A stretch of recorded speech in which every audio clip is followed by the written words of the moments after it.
കൃഷ്ണ ഗുരുവായൂരപ്പ ശരണം. ഗുരുവായൂരപ്പൻ്റെ ഉച്ചപൂജയും കളപാലങ്കാരമൊക്കെ കഴിഞ്ഞു, നട തുറന്നു. അപ്പോൾ നമുക്ക് ഗുരുവായൂരപ്പനെ കാണാൻ പോണ്ടേ. ഗുരുവായൂരപ്പൻ്റെ ചതുർബാഹുവായ വിഗ്രഹത്തിൽ ഇന്നിപ്പോൾ ഭഗവാൻ ഏത് രൂപത്തിലാണ് അവിടെ ഇരിക്കുന്നത് എന്നറിയില്ല. നമുക്ക് പോയി നോക്കാം. ആദ്യം തന്നെ കിഴക്കേ നടയിലുള്ള മഞ്ജുളാലിനെ ഒന്ന് പ്രദക്ഷിണം ചെയ്യാം. അവിടെ വന്ന് വെങ്കല ഗരുഡ ശില്പവും അതേപോലെ കുചേലൻ്റെ ശില്പമൊക്കെ കണ്ട് തൊഴുത് നമ്മൾ നേരെ അത്തിമര ഗണപതി ക്ഷേത്രത്തിൽ വരിക. ഗണേശനെ കണ്ട് തൊഴാം. അവിടെ വന്ന് തൊഴുത് സർവ്വവിഘ്നങ്ങളും മാറ്റിത്തരാൻ വേണ്ടി പറഞ്ഞ് നമുക്ക് അങ്ങനെ പ്രാർത്ഥിച്ച് നേരെ നമുക്ക് പോരാം. അങ്ങനെ ഗോപുരവാതിൽ കടന്ന് അകത്തേക്ക് വരിക.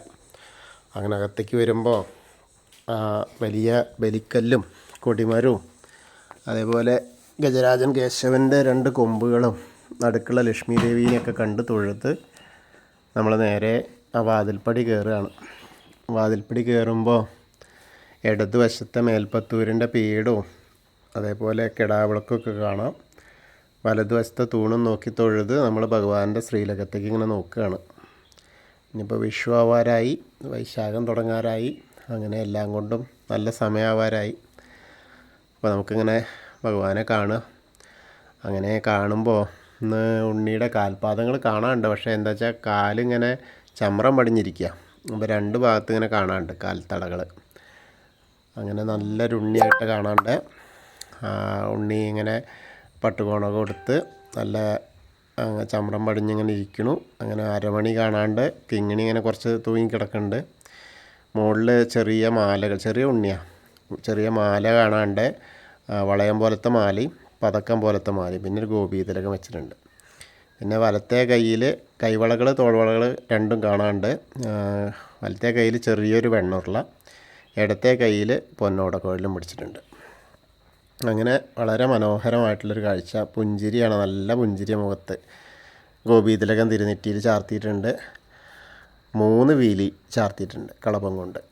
നല്ല രസമായിട്ടിങ്ങനെ നല്ലൊരു എന്താ പറയുക, ഒരു സുന്ദരൻ ഉണ്ണി അങ്ങനെ ശ്രീലകത്ത് ഇങ്ങനെ നോക്കിയ ചെറിയ കയ്യിൽ ചെറിയ വെണ്ണൂറിൽ ഒക്കെയാണ്.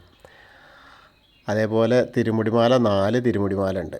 തെച്ചിയും തുളസിയും വെളുത്ത പൂവൊക്കെ ആയിട്ടുള്ള 4 തിരുമുടിമാല.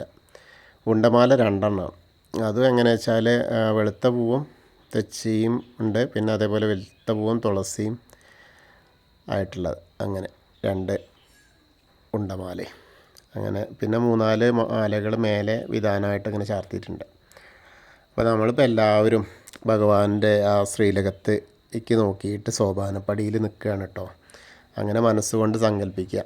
ഇപ്പോൾ നമ്മളെ സോപാനപ്പടിയിലെ മുന്നിൽ ആരെയും നോക്കണ്ട, നമ്മൾ മാത്രമേ ഉള്ളൂ.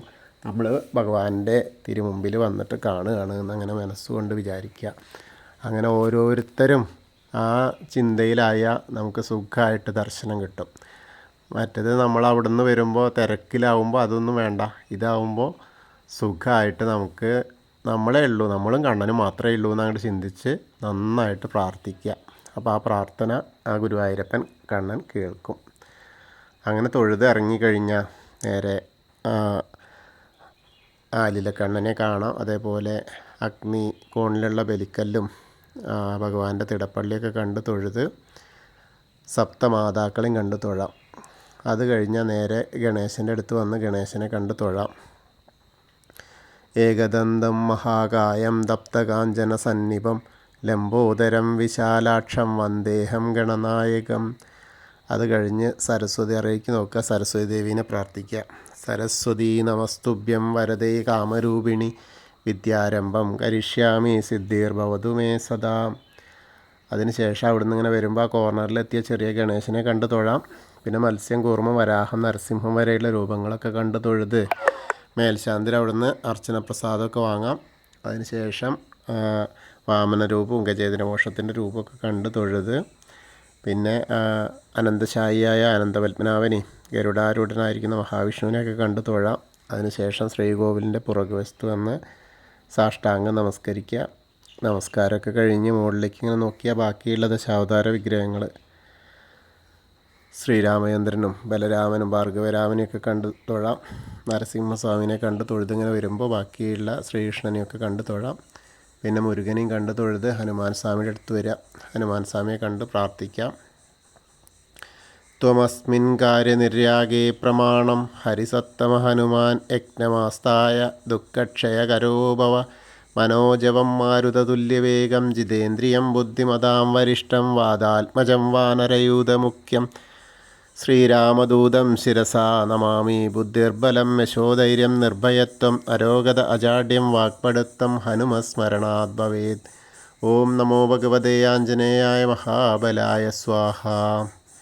അങ്ങനെ ഹനുമാൻ സ്വാമിയെ കണ്ട് തൊഴുത് അവിടുന്ന് അങ്ങനെ വരുമ്പോൾ രാധാകൃഷ്ണ വിഗ്രഹവും കാളിയമർദ്ദന രൂപവും എണ്ണക്കണ്ണനെയൊക്കെ കണ്ട് തൊഴാം.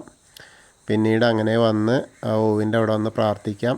പിന്നെ താമരക്കണ്ണനെ കണ്ട് തൊഴുത് നേരെ കിഴക്ക് വശത്തേക്ക് മുകളിലേക്ക് നോക്കിയാൽ കൊടിമരം കണ്ട് തൊഴാം. പിന്നീട് മണിക്കിണറും ഭഗവാന്റെ നൃത്താറയൊക്കെ കണ്ട് തൊഴുത് കിടാവൾക്കൊക്കെ കണ്ട് തൊഴുത് അങ്ങനെ വന്ന് കുറൂരമ്മയും നാരദരെയും മേൽപ്പത്തൂരിനെയും വസുദേവരെയൊക്കെ അങ്ങനെ കണ്ട് തൊഴുത് അങ്ങനെ നമ്മൾ വടക്കേ നടയിൽ കൂടെ പുറത്ത് വന്ന് പ്രസാദ കൗണ്ടറിൻ്റെ അവിടെ നിന്ന് ചന്ദനവും തീർത്ഥമൊക്കെ വാങ്ങി എടത്തിരി കാത്ത് കാവിലെ അമ്മയെ കാണാനായിട്ട് പോവാം. അങ്ങനെ അമ്മയുടെ അടുത്തെത്തി അമ്മയെ കണ്ട് തൊഴുത് പ്രാർത്ഥിക്കാം. സർവമംഗളമാംഗല്യേ ശിവേ സർവാർത്ഥ സാധികേ ശരണ്യേ ത്രയംബകേ ഗൗരി നാരായണി നമസ്തുതേ.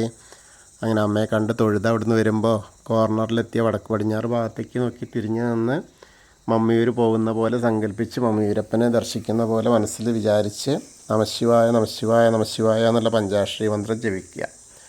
അപ്പോൾ മമ്മിയൂരപ്പൻ്റെ അനുഗ്രഹം നമ്മളിലേക്ക് എത്തും.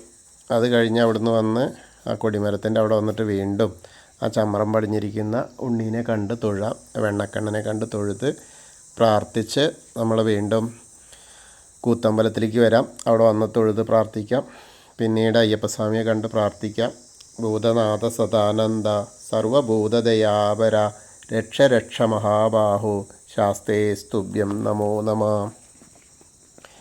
അതിനുശേഷം അവിടുന്ന് ഇങ്ങനെ പോന്നു കഴിഞ്ഞാൽ പടിഞ്ഞാറ നടയിലെത്തിയാൽ ദീപസ്തംഭത്തിൻ്റെ മുകളിലുള്ള വേണുഗോപാലിനെയും കൊടിമരത്തിൻ്റെ മുകളിലുള്ള ഗരുഡധ്വജനെയും കണ്ട് തൊഴുത് നമ്മൾ പടിഞ്ഞാറ് നടയിൽ കൂടെ പുറത്ത് വന്ന് നേരെ അന്നലക്ഷ്മി ഹാളിൻ്റെ അധീനം വരുമ്പോൾ രുദ്രതീർത്ഥ കുളത്തെ പ്രദക്ഷിണം ചെയ്യാം. പ്രദക്ഷിണം ചെയ്യുമ്പോൾ നടുക്കുള്ള കാളിയമർദ്ദന രൂപിയെ കണ്ട് തൊഴാട്ടോ. പിന്നീട് അങ്ങനെ വന്ന് നാരായണാലയത്തിൽ വരുമ്പോൾ കയറുമ്പോൾ തന്നെ ഇടത് വശത്തെ പൂന്താനം തിരുമേനി പൂജിച്ചിരുന്ന ചെറിയ ഉണ്ണിക്കണ്ണൻ്റെ വിഗ്രഹം കണ്ട് തൊഴാം. അതിനുശേഷം നമ്മൾ അവിടുന്ന് വന്ന് ഭഗവതി നടയിലും അതേപോലെ കിഴക്കേ നടയിൽ വന്നിട്ട് ഭഗവാന്റെ ശ്രീലകത്തേക്ക് നോക്കിയിട്ട് ഒന്നുകൂടി തൊഴാം. അതിനുശേഷം തെക്കേ നടയിലേക്ക് വന്ന് കൂവളത്തെ ഒന്ന് പ്രദക്ഷിണം ചെയ്യുക. പ്രദക്ഷിണം ചെയ്യുമ്പോൾ മഹാദേവനെയും പാർവതീദേവിനെയും മനസ്സിൽ വിചാരിക്കുക. അപ്പോൾ അവരുടെ അനുഗ്രഹം നമ്മളോടൊപ്പം ഉണ്ടാവും. അപ്പോൾ നമ്മൾ ഇന്നത്തെയും ഗുരുവായൂരപ്പൻ്റെ ഉച്ചപൂജയും കളഭാലങ്കാരമൊക്കെ കണ്ടു തൊഴുതു. എല്ലാവർക്കും ആ ഗുരുവായൂരപ്പൻ്റെ അനുഗ്രഹം ലഭിക്കും. കൃഷ്ണായ വാസുദേവായ ഹരയേ പരമാത്മനെ പ്രണതക്ലേശനാശായ ഗോവിന്ദായ നമോ നമ. ഹരേ കൃഷ്ണ. ഗുരുവായൂരപ്പാ ശരണം.